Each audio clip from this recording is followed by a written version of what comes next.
Who's your favorite character among the leadership across these countries and across these political formations?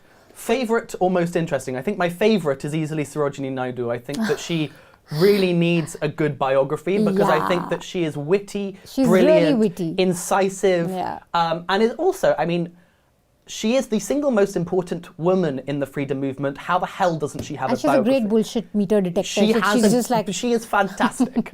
you like, if there was one person... She deserves a good biography. She deserves a fantastic biography. If there was one person who I wanted at my dinner party, it would be her. You know, a lot of these guys would actually be rather dull and dry and kind of slightly stressful, whereas I feel like Sarojini Naidu would be the greatest company you've ever had. Most interesting, however, and most unexpected is Jinnah. Because Jinnah goes on a political journey that I think we often don't fully appreciate. And he's not the caricature that we've kind of made him out to be. Precisely. There's quite a lot to what's happening with that man. There's a lot, and the Jinnah of the 1910s is a fundamentally different man from the Jinnah of the 1940s. In the 1920s, Sarojini Naidu gives him a trophy saying, "Thank you to Jinnah, the great ambassador of Hindu-Muslim unity." Jinnah leaves the Congress because Gandhi is bringing too much religion into politics and, you know, talking about India as this kind of, as Bharat Mata, and Jinnah is completely alienated by this.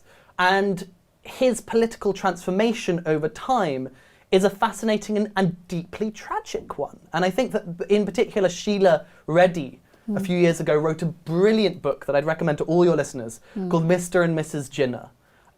And she basically proved for the first time that Jinnah's wife had committed suicide in the middle of their marriage, and that... wow, okay, I didn't know that. And yeah, no, I mean, so it's this huge and very important moment that changes him as a person fundamentally.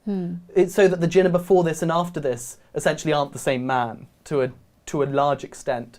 And again, she finds this through Sarojini Naidu's letters, where she admits to her daughter that she basically overdosed because she was unhappy with her marriage and felt lonely. And particularly because her marriage to this great secular Muslim politician had led to her being excommunicated by her Parsi community. She had, and you know, her husband was far too busy, you know, constantly campaigning for Indian independence and never had time for her. Their marriage is a deeply tragic one, and there are at least 4 or 5, you know, documents which Sheila Reddy managed to find, which essentially prove beyond dispute now that she committed suicide.